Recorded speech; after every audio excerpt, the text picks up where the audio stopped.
पहला सलातीन बाब नंबर 7। सुलेमान का महल। जो महल सुलेमान ने बनवाया वो 13 साल के बाद मुकम्मल हुआ। उसकी एक इमारत का नाम लिबनान का जंगल था।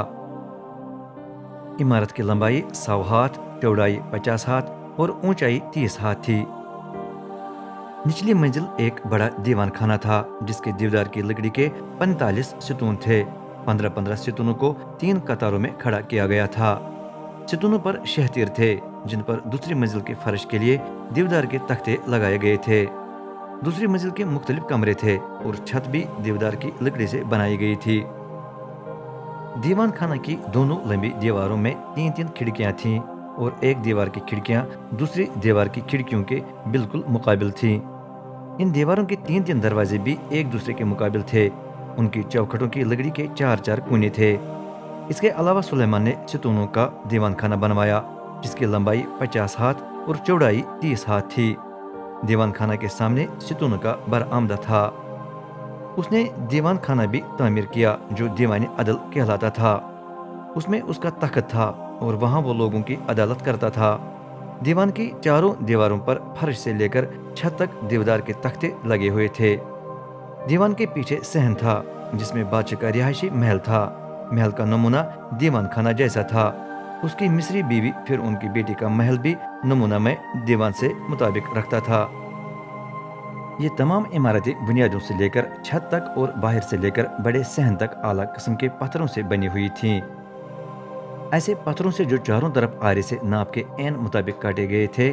बुनियादों के लिए उम्दा किस्म के बड़े बड़े पत्थर इस्तेमाल हुए। बाज की लंबाई 8 हाथ और बाज की 10 हाथ थी। इन पर आला किस्म के पत्थरों की दीवारें खड़ी की गईं। दीवारों में देवदार के शातिर भी लगाए गए। बड़े सहन की 4 दीवारें यूं बनाई गई कि पत्थरों के हर 3 रद्दों के बाद देवदार के शातिरों का एक रद्दा लगाया गया था। जो अंदरूनी सहन रब के घर के इर्द गिर्द था उसकी 4 दीवारें भी इसी तरह ही बनाई गई और इसी तरह रब के घर के बरामदे की दीवारें भी। रब के घर के सामने के 2 खास सितून। फिर सुलेमान बादशाह ने सूर के एक आदमी को बुलाया जिसका नाम हीराम था। उसकी माँ इसराइली कबीले नप्ताली की बीवा थी जबकि उसका बाप सूर का रहने वाला और पीतल का कारीगर था। हीराम बड़ी हिकमत, समझदारी और महारत से पीतल की हर चीज बना सकता था। इस किस्म का काम करने के लिए वो सुलेमान बादशाह के पास आया। पहले उसने पीतल के 2 सितून ढाल दिए। हर सितून की ऊंचाई 18 हाथ और गहराई 18 हाथ था। फिर उसने हर सितून के लिए पीतल का बालाई हिस्सा ढाल दिया जिसकी ऊंचाई 5 हाथ थी। हर बालाई हिस्से को एक दूसरे के साथ खूबसूरती से मिलाई गई। 7 जंजीरों से आरास्ता किया गया। इन जंजीरों के ऊपर हीराम ने हर बालाई हिस्से को पीतल के 200 अनारों से सजाया जो 2 कतारों में लगाए गए। फिर बालाई हिस्से सितूनों पर लगाए गए। बालाई हिस्सों की सोसन के फूल की सी शक्ल थी और ये फूल 4 हाथ ऊंचे थे। हीराम ने दोनों सितूनों रब के घर के बरामदे के सामने खड़े किए। दाहिने हाथ के सितून का नाम उसने यकीन और बाएं हाथ के सितून का नाम बुअज रखा। बालाई हिस्से सोसन नुमा थे चनाचे काम मुकम्मल हुआ। पीतल का हौज। इसके बाद हीराम ने पीतल का बड़ा गोल हौज ढाल दिया जिसका नाम समंदर रखा गया। उसकी ऊंचाई 5 हाथ, उसका मुंह 10 हाथ चौड़ा और उसका गहरा तकरीबन 30 हाथ था। हौज के किनारे के नीचे तुंबों की 2 कतारें थीं। फी हाथ तकरीबन 6 तुंबे थे। तुंबे और हौज मिलकर ढाले गए थे। हौज को बेलों के 12 मुजस्समों पर रखा गया। 3 बेलों का रुख शुमाल की तरफ, 3 का रुख मगरिब की तरफ, 3 का रुख जुनूब की तरफ और 3 का रुख मशरिक की तरफ था। उनके पिछले हिस्से हौज की तरफ थे और हौज उनके कंधों पर पड़ा था। हौज का किनारा प्याले बल्कि सोसन के फूल की तरह बाहर की तरफ मुड़ा हुआ था। उसकी दीवार तकरीबन 3 इंच मोटी थी और हौज में पानी तकरीबन 44,000 सेर समा जाते थे। पानी के बासन उठाने की हथगाड़ियाँ। फिर हीराम ने पानी के बासन उठाने के लिए पीतल की हथगाड़ियाँ बनाई। हर गाड़ी की लंबाई 4 हाथ, चौड़ाई 4 हाथ और ऊंचाई 2.5 हाथ थी। हर गाड़ी का ऊपर का हिस्सा सरियों से मजबूत किया गया नक्शा था। नक्शे के बैरूनी पहलू शेर बबरों, बेलों और करूबी पृष्ठों से सजे हुए थे। शेरों और बेलों के ऊपर और नीचे पीतल के सहरे लगे हुए थे।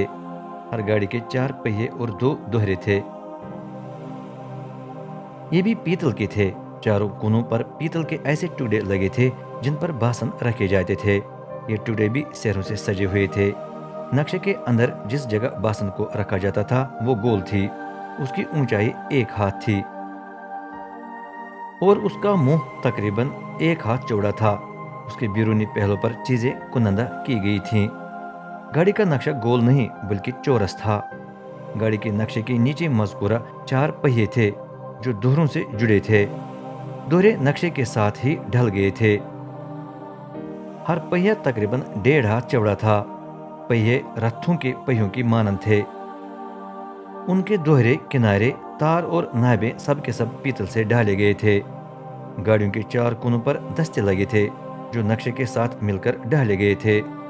ہر گاڑی کے اوپر کا کنارہ 9 انچ اونچا تھا۔ کونوں پر لگے دستے اور نقشے کے پہلو ہر جگہ کروبی فرشتوں، شیر ببروں اور کھجور کے درختوں سے سجے ہوئے تھے۔ چاروں طرف سہرے بھی کنندہ کیے گئے۔ ہیرام نے 10 گاڑیوں کو ایک ہی سانچے میں ڈھالا، اس لیے سب ایک جیسی تھیں۔ ہیرام نے ہر گاڑی کے لیے پیتل کا باسن ڈھال دیا۔ ہر باسن 4 ہاتھ چوڑا تھا اور اس میں 880 سیر پانی سما جاتا تھا۔ اس نے 5 گاڑیاں رب کے گھر کے دائیں ہاتھ اور 5 اس کے بائیں ہاتھ کھڑی کیں۔ حوض بنامی سمندر کو اس نے رب کے گھر کے جنوبی مشرق میں رکھ دیا۔ اس سامان کی فہرست جو ہیرام نے بنایا۔ ہیرام نے باسن، بیلچے اور چھڑکاؤ کے کٹورے بھی بنائے۔ یوں اس نے رب کے گھر میں وہ سارا کام مکمل کیا جس کے لیے سلیمان بادشاہ نے اسے بلایا تھا۔ اس نے ذیل کی چیزیں بنائیں۔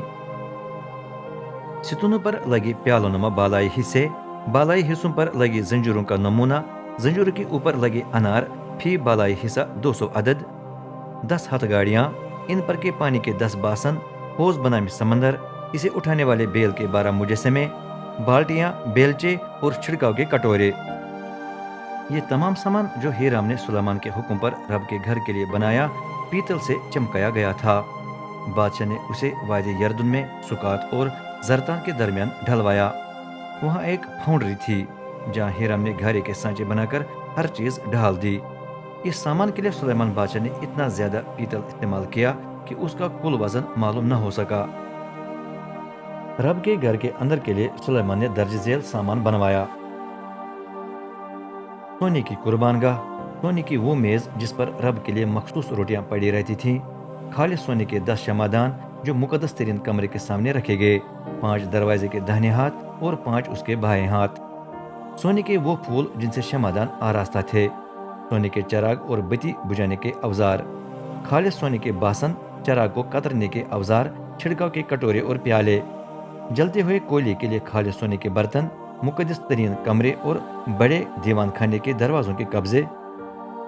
رب کے گھر کی تکمیل پر سلیمان بادشاہ نے وہ سونا، چاندی اور باقی تمام قیمتی چیزیں رب کے گھر کے خزانوں میں رکھوا دیں جو اس کے باپ داؤد نے رب کے لیے مخصوص کی تھیں۔